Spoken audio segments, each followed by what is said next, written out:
Police மதுவை கண்டுபிடிச்சிட்டாங்களா?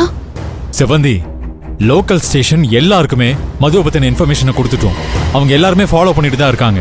Xavier சார்ட்ட கூட காலையில 4 மணி வரைக்கும் விசாரிச்சுட்டு தான் இருந்தேன். இப்ப மார்னிங் என்ன அப்டேட்னு கேட்கலான்னு பார்த்தா அவர் போனுக்கு ரிங் போக மாட்டேங்குது. பொண்ணுங்களை கடத்துறதையே தொழிலா வச்சிருக்கிறவன் போலீஸ் கண்ணுல மண்ணை தூவிட்டு நான் பயந்த மாதிரியே என் பொண்ண வேற ஸ்டேட்டுக்கு கூட்டிட்டு போயிருக்க போறேன் சார். செவந்தி, அவன் அப்படியெல்லாம் போலீஸை ஏமாத்திட்டு மதுவை சென்னை விட்டு கொண்டு போறதுக்கு கொஞ்சம் கூட வாய்ப்பே இல்லை. அந்த அளவுக்கு போலீஸ் சிட்டி முழுக்க எல்லா வெஹிக்கிள்ஸையும் செக் பண்ணிட்டு இருக்காங்க. நீங்க தைரியமா இருங்க, மதுவை நிச்சயமா அவங்க கிட்ட இருந்து மீட்டுடலாம்.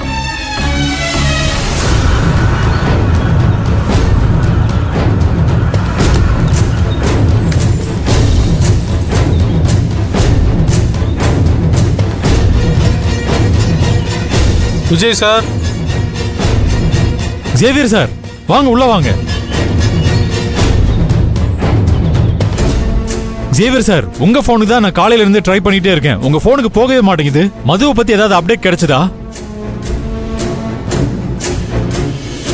கிடைக்கல சார். நான் வேற ஒரு தகவலை சொல்லி உங்களை கூட்டிட்டு போலாம் தான் சார் வந்தேன். வேற ஒரு தகவலா? என்னன்னு சொல்லுங்க சார். சார், நான் என் டீமோட பாப்பாவை தேடிக்கிட்டு மார்னிங் 5 o'clock தான் வீட்டுக்கு வந்தேன். வீட்டுக்கு வந்த கொஞ்ச நேரத்திலேயே காட்டுல ஒரு 15 வயசு மதிக்கத்தக்க ஒரு பொண்ணோட சடலம் கிடக்கிறதா பார்த்துருக்காங்க. இவரும் என்னோட டீம் மெம்பர்ல இன்னொருத்தரும் பார்த்துருக்காங்க சார். இவரும் எனக்கு ஃபோன் பண்ணி பார்த்துட்டு வீட்டுக்கு வந்து நேரில் தகவல் சொன்னார். இவங்க பொண்ணோட வயசும் 15 வயசுன்னு சொன்னாங்க. ஒருவேளை அந்த பாப்பாவா இருக்குமோன்னு சந்தேகப்படுறோம் சார். அதான் சார். என்ன சார் சொல்றீங்க? 15 வயசு பொண்ணோட சடலம் கிடக்குதா? அப்படின்னா அது என் பொண்ணு மதுவா? செவந்தி, சொல்லுங்க சார். அது என் பொண்ணு தானா? சொல்லுங்க சார், என் பொண்ணு தானா அது?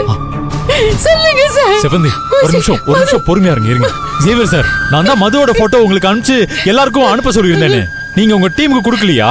சார், அந்த போட்டோ பார்த்து நீங்க பாடி ஐடென்டிஃபை பண்ணலையா? அது மதுதானா? விஜய் சார், அந்த பொண்ணோட போட்டோவை கொடுத்து தான் நான் தேட சொன்னேன். அப்புறம் என்ன டவுட் அதுல? அந்த பாடி யாருது? எங்களால முகத்தை அடையாளம் பார்க்க முடியல சார். முகம் முழுக்க சரிஞ்சு போயிருக்கு சார்.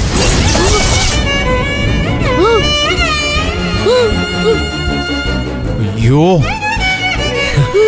அப்படின்னா என் பொண்ணு மதுமிதாவை அந்த படுபாவை கொண்டுட்டானா? செவந்தி, ஐயோ அப்படியெல்லாம் இருக்காதுங்க. ஏங்க அப்படி இருக்காதுங்க, நீங்க டென்ஷன் ஆகாதீங்க. அப்படி இருக்காது. ஒரே ஒரு நிமிஷம் செவந்தி, டென்ஷன் ஆகாதீங்க. இங்க பாருங்க, அந்த படுபாவை என் பொண்ணு கொண்டுட்டா சார்.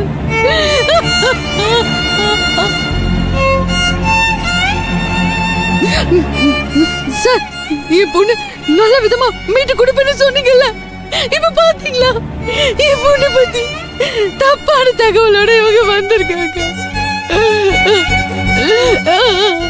அந்த பாவி என் பொண்ணை கொண்டுட்டா சார்.